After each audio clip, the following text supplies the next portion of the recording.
Welcome welcome to రాబందుల రెక్కల చప్పుడు ఒక్క ఓటమి 100 తప్పులు సిరీస్. ఈ సిరీస్లో భాగంగా 36వ ఎపిసోడ్లో కేసీఆర్ ఉద్యమ సమయంలో కార్పొరేట్ విద్యా సంస్థల గురించి మాట్లాడింది ఏంటి, ఆచరణలో జరిగింది ఏంటి అనే అంశం గురించి మాట్లాడదాం. ఒక పక్కన కార్పొరేట్ విద్యా సంస్థల విధ్వంసం చేసిన ఈ తెలంగాణ విద్యారంగాన్ని అంటూ విమర్శలుంటే, మరొక వైపు సామాన్యుడికి అందుబాటులోకి విద్యను తీసుకొస్తామని ఉద్యమ సమయంలో, ఆ తర్వాత ఎన్నికల సమయంలో ఇచ్చినటువంటి వాగ్దానం కానీ, కేజీ టు పీజీ ఉచిత విద్య లాంటి భారీ హామీలు కానీ, వీటన్నిటికీ కేసీఆర్ ప్రభుత్వం చాలా దూరం వెళ్ళిపోయిందంటూ ప్రధానంగా విమర్శలు ఉన్నాయి. ఈ అంశంపై మనతో మాట్లాడటానికి ఏఎస్ఎఫ్ రాష్ట్ర నాయకులు ఉదయ్ ఉన్నారు. ఉస్మానియా ఆర్ట్స్ కాలేజ్ దగ్గర నుంచి ఉదయ్ లైవ్లో ఉన్నారు. అట్లాగే కిరణ్ ఉన్నారు, ఎస్ఎఫ్ఐ జాయింట్ సెక్రటరీ కిరణ్ ఉన్నారు. Welcome both of you. Kiran sir చెప్పండి. అంటే ఈ 10 సంవత్సరాల్లో విద్యారంగంలో ప్రధానంగా జరిగినటువంటి అంశాలని అన్నీ కార్పొరేట్ విద్యా సంస్థల విధ్వంసం చేసినాయి అంటూ ఒక విమర్శ అయితే మన విస్తృతంగా చర్చలో ఉంది.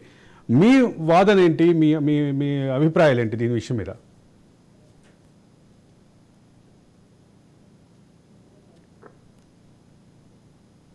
కిరణ్ మాట్లాడండి. సార్ క్వశ్చన్ కొంచెం ఒకసారి రిపీట్ చేయాలి సార్. కిరణ్, కార్పొరేట్ విద్యా సంస్థలు గత 10 ఏళ్ల తెలంగాణ రాష్ట్రాన్ని, తెలంగాణ విద్యారంగాన్ని విధ్వంసం చేసినాయి అంటూ ఒక వాదన ఉంది. దాని మీద మీ అభిప్రాయం ఏంటి, మీ సంస్థ అభిప్రాయం ఏంటి?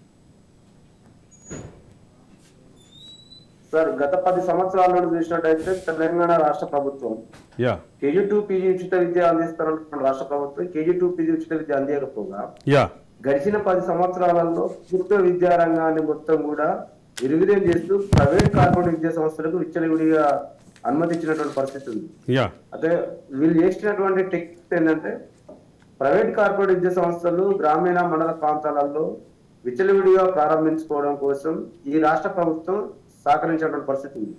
ఇవాళ ఈ 10 సంవత్సరాలలో వచ్చినటువంటి ప్రైవేట్ కార్పొరేట్ విద్యా సంస్థలు ఎప్పుడు రానటువంటి పరిస్థితి కూడా ఉంది. ఈ గడిచిన 10 సంవత్సరాలలో హైదరాబాద్ రాష్ట్ర రాజధాని హైదరాబాద్ కేంద్రంగా చూసినట్టయితే 70% ప్రైవేట్ కార్పొరేట్ విద్యా సంస్థలలో విద్యార్థులు చదువుతున్న పరిస్థితి. ఈ గడిచిన 10 సంవత్సరాలలో సుమారుగా 40% ఉన్నటువంటి 40% విద్యార్థులు ప్రైవేట్ కార్పొరేట్ విద్యా సంస్థలలో జాయిన్ అయ్యేటువంటి పరిస్థితి కనపడుతుంది. కేజీ టు పీజీ ఉచిత విద్య ఇస్తున్నటువంటి తెలంగాణ రాష్ట్ర ప్రభుత్వంలోనే వాళ్ళు చేసినటువంటి ఏదైతే నూతన గురుకులాల పేరుతో అద్దె భవనాలలో ప్రారంభించడం వల్ల విద్యార్థులు అనేక వాళ్ళు మెట్రిక్ స్టూడెంట్స్ అంటే తీసుకెళ్లిన తర్వాత గ్రామీణ ప్రాంతంలో స్కూల్లో మూతేసి ఇవాళ ప్రైవేట్ కార్పొరేట్ విద్యా సంస్థలను తీసుకోవడం కోసం గతంలో ఉన్నటువంటి బీఆర్ఎస్ రాష్ట్ర ప్రభుత్వం పూర్తి స్థాయిలో ప్రైవేట్ కార్పొరేట్ శక్తులకు తొత్తులుగా మారిపోయినటువంటి పరిస్థితి చాలా స్పష్టంగా కనపడతా ఉంది. దాని పరిణామం ఈ రోజు తెలంగాణ రాష్ట్రంలోనే ప్రాథమిక విద్య కనుక చూసినట్టయితే 10th క్లాస్ వరకు రాష్ట్ర రాజధానిలోనే 70% విద్యా సంస్థలు ఇవాళ ఇంటర్మీడియట్ స్థాయి వరకు ఇవాళ ప్రైవేట్ సెక్టర్ లో, కార్పొరేట్ సెక్టర్ లో ఉన్నాయి. అది గత ప్రభుత్వం చేసినటువంటి విద్యారంగం పట్ల ప్రైవేట్ కార్పొరేట్, ఎందుకంటే గత ప్రభుత్వంలో ఉన్న మంత్రివర్గం కానీ, గత ప్రభుత్వంలో ఉన్న విద్యాశాఖ మంత్రి కానీ, మిగతా మంత్రులంతా కూడా విద్యా వ్యాపారం చేసేటువంటి వ్యక్తులు కాబట్టి వాళ్ళకి ఇష్టానుసారంగా ఒక దిక్కు ప్రైవేట్ కార్పొరేట్ స్కూల్లే కాదు, ఒక యూనివర్సిటీ స్థాయిలో కూడా వాళ్ళకి సంబంధించినటువంటి అనుమతులు కానీ, దానికి సంబంధించినటువంటి ఏదైతే ప్రైవేట్ కార్పొరేట్ సెక్టర్ డెవలప్ చేయడం కోసం, వాళ్ళ వ్యాపారాన్ని అభివృద్ధి చేసుకోవడం కోసం బీఆర్ఎస్ రాష్ట్ర ప్రభుత్వంలో ఉన్నటువంటి మంత్రివర్గం వాళ్ళే కాబట్టి వాళ్ళు విచ్చలవిడిగా వ్యవహరించాలనేది చాలా స్పష్టంగా కనపడతా ఉంది. I'll come back to you, Kiran. Uday, Telangana నమస్తే. తెలంగాణ రాష్ట్రంలో ఈరోజు ప్రైవేటు విద్యా సంస్థలు, ముఖ్యంగా కార్పొరేట్ విద్యా సంస్థలు ఒక విధ్వంసం సృష్టించాయి, విద్యారంగాన్ని నాశనం చేశాయి అంటూ కొన్ని ఆర్టికల్స్ ఈ మధ్యకాలంలో వచ్చినాయి. దీని మీద మీ అభిప్రాయం ఏంటి? అదే సందర్భంలో మీకు ఇంకొక విషయం గుర్తుండాలి, కార్పొరేట్ విద్యా సంస్థలన్నీ కృష్ణానది దాటే వరకు తరిమి కొడతానని కేసీఆర్ ఉద్యమ సమయంలో చేస్తున్నటువంటి వ్యాఖ్య కూడా ఈ సందర్భంగా గుర్తు చేస్తున్నా. అయితే నిజానికి ఈ బీఆర్ఎస్ ప్రభుత్వం అనేది ప్రభుత్వ యూనివర్సిటీలు మొత్తము కొలాప్స్ చేసి Yeah. ప్రైవేట్ యూనివర్సిటీలను ప్రైవేట్ యూనివర్సిటీ వినపడతా సార్ యా కానీ ప్రైవేట్ యూనివర్సిటీలకు అవకాశం ఇచ్చింది. నీకు పల్లరాజేశ్వర రెడ్డి సార్ యూనివర్సిటీ అయితేంది, మల్లారెడ్డి సార్ యూనివర్సిటీ అయితేంది, నీకు 5 యూనివర్సిటీలు అధికారికంగా ప్రకటించింది ప్రైవేట్ యూనివర్సిటీ. మరి ప్రభుత్వ యూనివర్సిటీలు 9-10 ఉన్నాయి ఈ రాష్ట్రంలో. దాంట్లో రిక్రూట్మెంట్ లేదు, అకాడమిక్ స్టాండర్డ్స్ లేవు, డెవలపింగ్ ఉండదు. పేద పిల్లలు ఇక్కడ 50 లోపు ర్యాంక్ కొట్టుకొని కష్టపడి నిద్రాహారాలు మాని వ్యక్తిగత స్వేచ్ఛలు పక్కన పెట్టి ఇక్కడ యూనివర్సిటీలో సీట్ కొట్టుకొని వస్తే యూనివర్సిటీలో నాణ్యమైన విద్య అందదు. కానీ ప్రభుత్వంలో ఉండేటువంటి వాళ్ళు ప్రజాప్రతినిధులకు కొన్ని కోట్ల రూపాయలు దండుకుని వాళ్ళకు యూనివర్సిటీలుగా అవకాశం ఇస్తూ విద్యను వ్యాపారీకరణ చేసేటువంటి ప్రయత్నం జరుగుతుంది. మీరు చూడండి సార్, ఇప్పుడు ఉస్మానియా యూనివర్సిటీలో ఇతర యూనివర్సిటీలలో మీరు గతంలో ఇప్పుడున్నటువంటి ప్రొఫెసర్ల యొక్క నాణ్యత చూడండి, ఇంకొకటి ప్రైవేట్ యూనివర్సిటీలలో ఉండే వాళ్ళ నాణ్యత చూడండి ఒకసారి.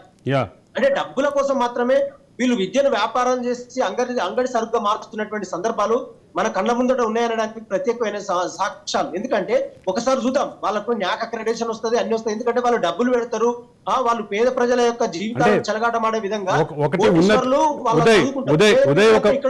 ఉదయ్ ఒక ప్రధానమైన అంశం ఉంది ఇక్కడ.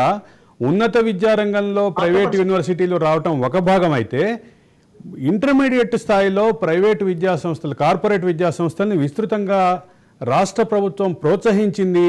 వాళ్ళ ఇంట్లో జరిగే కార్యక్రమాలకి మంత్రులు వెళ్ళారు, ముఖ్యమంత్రి స్వయంగా వెళ్ళారు. ఇట్లాంటి అంశాలు చాలా చెప్తా ఉన్నారు.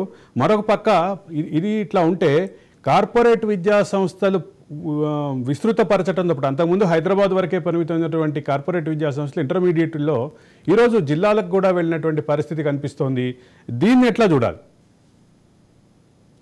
అయితే నేనేమంటున్నానంటే, ఇప్పుడు గత ప్రభుత్వం ఎందుకు ఓడిపోయింది అనడానికి ప్రత్యేకమైన కొన్ని సాక్ష్యాలు తీద్దాం. ఉదయ్ మీరు మ్యూట్లోకి వెళ్ళారు.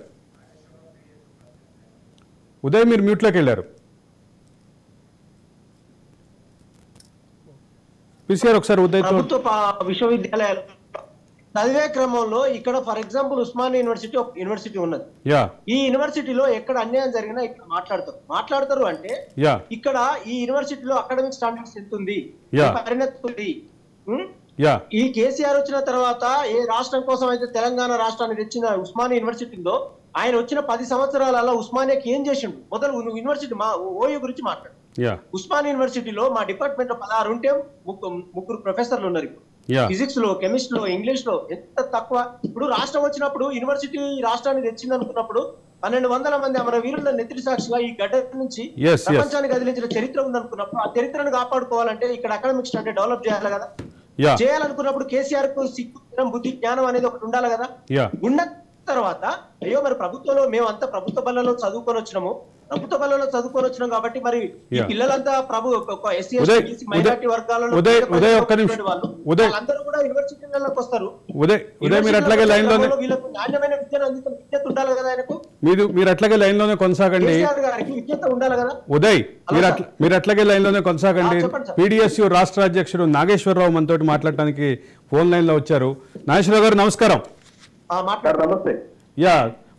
మొత్తం తెలంగాణ రాష్ట్ర విద్యారంగాన్ని గత 10 సంవత్సరాలలాగా కార్పొరేట్ సంస్థలు రాజ్యమేలినాయి, కార్పొరేట్ సంస్థలు విధ్వంసం సృష్టించినాయి అనే ఆరోపణలు మీరు ఎట్లా చూస్తారు? ఇది 100% వాస్తవం అనే విషయాన్ని మేము PDSU లో భావిస్తా ఉన్నాం. తెలంగాణ ఉద్యమ కాలంలో PDSU చాలా క్రియాశీలకంగా పనిచేసింది. ఆనాడు ఉద్యమ నాయకుడిగా చలామణైన కేసీఆర్ గారు ప్రత్యేక తెలంగాణ రాష్ట్రం వస్తే ప్రైవేట్ కార్పొరేట్ విద్యా సంస్థలని తెలంగాణ నుంచి తన్ని తరివేస్తామని చెప్పేసి ప్రగల్భాలు మాట్లాడారు. తెలంగాణ రాష్ట్రం వచ్చిన తర్వాత శ్రీ చైతన్య నారాయణ విద్యా సంస్థల కార్పొరేట్ విద్యా సంస్థల గౌరవ అధ్యక్షులుగా ఆయన బిడ్డ అయినటువంటి కవిత గారిని నియమించుకున్నారు. అట్లాగే శ్రీ చైతన్య నారాయణ ఇతర వెలాసిటీ లాంటి కార్పొరేట్ విద్యా సంస్థలో స్లీపింగ్ పార్ట్నర్స్ గా అప్పుడున్న మంత్రులు, ఎమ్మెల్యేలు వాళ్ళలో కొనసాగారు. యథేచ్ఛగా విచ్చలవిడిగా ఫీజుల దోపిడీని ప్రోత్సహించారు. విచ్చలవిడిగా ప్రైవేట్ కార్పొరేట్ విద్యా సంస్థలకు అనుమతులు ఇచ్చారు. గల్లీకి ఒక కార్పొరేట్ విద్యా సంస్థను నెలకొల్పారు. తెలంగాణలో ప్రతిష్టాత్మకమైనటువంటి ఉస్మానియా విశ్వవిద్యాలయం మొదలుకొని అనేక ప్రభుత్వ విశ్వవిద్యాలయాలు బాగు చేయడని అనేక మంది విద్యావేత్తలు, మేధావులు, విద్యార్థి సంఘాలు మాట్లాడితే రాష్ట్ర ముఖ్యమంత్రి కేసీఆర్ గారు, ఆనాటి ముఖ్యమంత్రి కేసీఆర్ గారు అసెంబ్లీలో ఎవరి అనుమతులు లేకుండా కనీసం చర్చ లేకుండా 5 ప్రైవేట్ యూనివర్సిటీలను తీసుకొచ్చారు.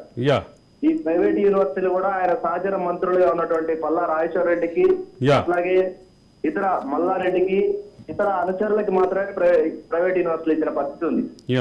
మొత్తం తెలంగాణ విద్యారంగాన్ని ఒక 100 ఏళ్లు వెనక్కి తీసుకున్న నేపథ్యం ఈ రోజు కేసీఆర్ గారు ఉన్నదనేది అయితే మనం స్పష్టంగా చెప్పొచ్చు.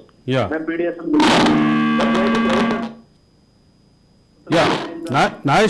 నాగేశ్వరరావు గారు ఒక ప్రధానమైన విషయం మాట్లాడాలి. ఇంటర్మీడియట్ కార్పొరేట్ విద్యా సంస్థల కార్పొరేటీకరణ క్రమంలో ముఖ్యమంత్రి కుటుంబ సభ్యులు ముఖ్యమంత్రికి అత్యంత సన్నిహితులైనటువంటి వాళ్ళు కొన్ని విద్యా సంస్థలు ప్రారంభించారంటూ ఆ విద్యా సంస్థల్ని మధ్యలోనే ఆపేశారంటూ కొంత సమాచారం అయితే ఉంది మన దగ్గర. దీని మీద మీరేమంటారు? అప్పటి ముఖ్యమంత్రి కుటుంబీకులు ముఖ్యమంత్రి కుటుంబానికి సన్నిహితులైనటువంటి వ్యక్తులు. అవునవును, మొత్తం విద్యారంగంలో కార్పొరేట్ ప్రైవేట్ విద్యారంగాన్ని ప్రోత్సహించి దాన్ని పటిష్టపరిచి తెలంగాణలో ఉన్న ప్రతి పల్లెకి ప్రైవేట్ కార్పొరేట్ విద్యా సంస్థలు చేర్చిన ఘనత ముఖ్యమంత్రి కేసీఆర్, కర్ణాటక ముఖ్యమంత్రి కేసీఆర్ కి ఉన్నది. అనేక విద్యా సంస్థలలో కార్పొరేట్ విద్యా సంస్థలను ఇందాక ప్రస్తావించినట్టు కవిత గారు కావచ్చు, హరీష్ రావు గారు కావచ్చు, కేటీఆర్ రావు కావచ్చు, వీళ్ళందరూ ప్రత్యక్షంగా పరోక్షంగా భాగస్వామ్యం అయ్యారు. అనేకమైన విద్యా సంస్థలకి వాళ్ళ గౌరవ అధ్యక్షులుగా ఉన్నారు. ప్రైవేట్ యాజమాన్యాలని, ప్రైవేట్ ట్రస్మా లాంటి సంస్థలని, ప్రైవేట్ సంస్థలని వాళ్ళ పార్టీ కార్యకర్తలని అధ్యక్షులుగా ప్రకటించుకొని వాళ్ళ కన్సైన్స్ లో నడిపారు. అంటే వాళ్ళు ప్రత్యక్షంగా ప్రైవేట్ విద్యారంగాన్ని, కార్పొరేట్ విద్యారంగాన్ని అత్యంత ప్రేమతో ప్రోత్సహించిన పరిస్థితి కనిపిస్తా ఉంది. ఎందుకంటే లాభాలు రావడం, ప్రైవేట్ విద్యా సంస్థల ద్వారా కమిషన్లు దండుకోవడం, కార్పొరేట్ విద్యా సంస్థల ద్వారా కోట్ల రూపాయల డబ్బుల్ని దండుకోవడం అనేది వాళ్ళకి ఒక బంగారు బాధలాగా కనిపించిన నేపథ్యం ఉంది. అందుకే వాళ్ళు అడ్డు అదుపు లేకుండా చేసిన నేపథ్యం ఉంది. మీరు ఒకసారి గమనిస్తే తెలంగాణ బడ్జెట్ కేటాయింపుల్లో 10 ఏళ్లలో గానీ ప్రతి బడ్జెట్ కేటాయింపులో ప్రభుత్వ విద్యా సంస్థలకి నిధులు కోత విధించారు. 16%. నాగేశ్వరరావు గారు మీ అభిప్రాయం విన్నాను. మళ్ళీ మీరు కంటిన్యూ అవుతూ ఉండండి. నేను ఒకసారి ఉదయ్తో మాట్లాడతాను. ఉదయ్,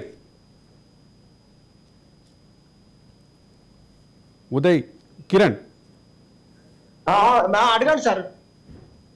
చెప్పండి కిరణ్, అంటే ఇంత వివాదాస్పదమైనటువంటి కార్పొరేట్ విద్యా సంస్థలకి సంబంధించిన వ్యవహారాల్లో అప్పటి ముఖ్యమంత్రికి సంబంధించినటువంటి అంటే ముఖ్యమంత్రి కుటుంబీకులు ముఖ్యమంత్రికి సన్నిహితులైనటువంటి వ్యక్తులు కొన్ని కార్పొరేట్ విద్యా సంస్థల్ని ప్రారంభించారు.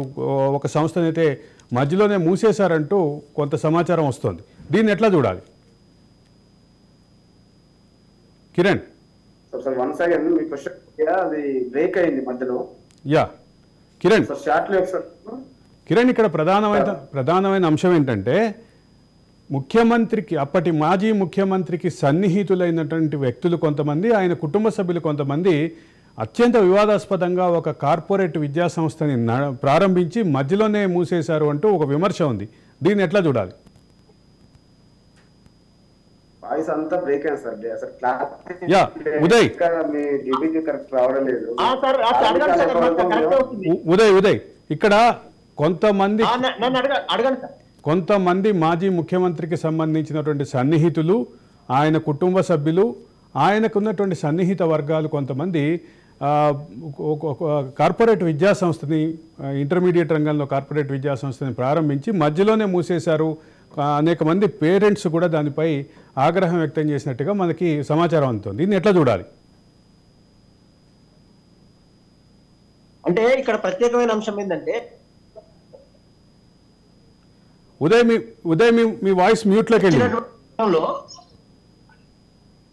గవర్నమెంట్ లో ఉన్న వాళ్ళకి డబ్బులు తీసుకొని వాళ్ళకి అవకాశం ఇస్తే మీరు మీలాగా మరి కార్పొరేట్ 10 మందికి విద్య సర్వీస్ ఇవ్వాలనుకునేటువంటి వాళ్ళ యొక్క విధానాలను వాళ్ళ పరిగణలోకి తీసుకోకుండా చేస్తే వీళ్ళు నష్టపోతారు. మీ గతంలో కూడా మనం ఇంతకు టీవీలో కూడా మాట్లాడినాం. మనం ఏమంటున్నామంటే కేసీఆర్ గారి 10 సంవత్సరాల సుదీర్ఘ పాలనలో డబ్బులు ఉన్నోళ్ళకి అవకాశం, డబ్బులు ఉన్నోళ్ళకి రైతు బంధు, ఇటువంటి అనేకమైన ప్రక్రియలు పెట్టి ఉన్నోని కుట్లు లేనోనికి లొట్లు అన్నట్టు ఆయన ఒక ప్రత్యేకమైన ఎజెండా తీసుకొచ్చింది. కాబట్టి ఇవాళ చాలా మంది విద్యను సర్వీస్ కి ఇవ్వాలనేటువంటి ఒక ప్రత్యామ్నాయ అంశంగా ఉన్నా కూడా వాళ్ళని మొత్తం వాళ్ళ జీవితాలతో చెలగాట వాళ్ళను రోడ్డు మీద వేసేటువంటి ప్రయత్నం చేసింది సార్ ఈ కేసీఆర్. గత 10 సంవత్సరాలుగా. ఇప్పటికైనా ఈ కాంగ్రెస్ ప్రభుత్వం ఈ రాష్ట్రంలో జరిగినటువంటి తప్పులను విధి విధానాలు ఒక్కసారి అర్థం చేసుకొని కూర్చో తప్పకుండా ముందుకు తీసుకుపోయేటువంటి ప్రయత్నం జరగాలి. రాష్ట్ర ప్రజలు ఇబ్బంది పడకుండా గతంలో బీఆర్ఎస్ ప్రభుత్వం ఏం చేసిందో, ఎందుకంటే విద్య అనేది సర్వీసు, డబ్బులు అంగడి సరుకు కాదు, వ్యాపారం కాదు. కానీ విద్యను వ్యాపారం చేయడానికి కేసీఆర్ ఆడినటువంటి నాటకీయ పరిణామంలో రాష్ట్రంలో ఉండేటువంటి 4 కోట్ల ప్రజానికం సర్వనాశనం చేయడానికి కేసీఆర్ ముందస్తుగా, ఎందుకంటే స్కూల్ మూసేయబడ్డాయి, అనేక రకాలుగా ఇబ్బందులు పడ్డారు ఈ ప్రజలు. కాబట్టి మేము ఇప్పటికైనా డిమాండ్ చేస్తున్నది ఏంటంటే, ఎవరైతే కార్పొరేటివ్ స్కూల్ పెట్టి మధ్యలో ఆగిపోయిందో వాళ్ళంతా ఒక సమూహంగా ఏర్పాటు చేసి ఈ రాష్ట్ర ప్రభుత్వం యొక్క ఈ గత రాష్ట్ర ప్రభుత్వంలో ఉండేటువంటి అంతర్గత వైఫల్యాన్ని తీసుకొచ్చి బహిర్గత పరిచి ఈ ముఖ్యమంత్రి రేపు ఎంపీ ఎలక్షన్ లో కూడా బీఆర్ఎస్ ప్రభుత్వాన్ని ఓడగొట్టేటువంటి ప్రయత్నం జరగాలి. కాంగ్రెస్ ప్రభుత్వం దగ్గర ఒక హామీ తీసుకొని బీఆర్ఎస్ ప్రభుత్వానికి వ్యతిరేకంగా పనిచేసి రాష్ట్ర గతంలో ఉండేటువంటి ముఖ్యమంత్రి యొక్క విధానాలను, తప్పుడు విధానాలను ఎండగట్టేటువంటి ప్రయత్నం చేయాలని ఉస్మానియా యూనివర్సిటీ నుంచి ఏఎస్ఎఫ్ మేము ప్రత్యేకంగా తెలియపరుస్తా ఉన్నాం. Kiran, am I audible to you? Kiran, నా మాట వినిపిస్తుందా?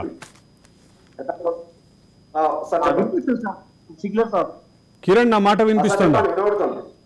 కిరణ్, ఒక ప్రధానమైనటువంటి వివాదం గురించి నేను మీ అభిప్రాయం అడిగాను.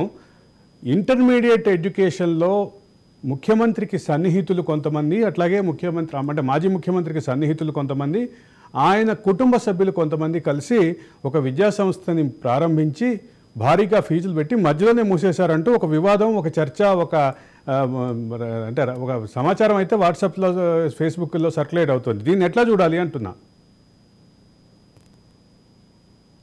వాస్తవానికి తెలంగాణ రాష్ట్రం ఏర్పడ్డ తర్వాత ఏర్పడినటువంటి నూతన బీఆర్ఎస్ ప్రభుత్వం గడిచిన 10 సంవత్సరాలలో ప్రభుత్వాన్ని వాళ్ళ సొంత వ్యాపార సంస్థగా నడుపుకున్నారు తప్ప ప్రజాప్రభుత్వంగా నడిపినటువంటి పరిస్థితి లేదు.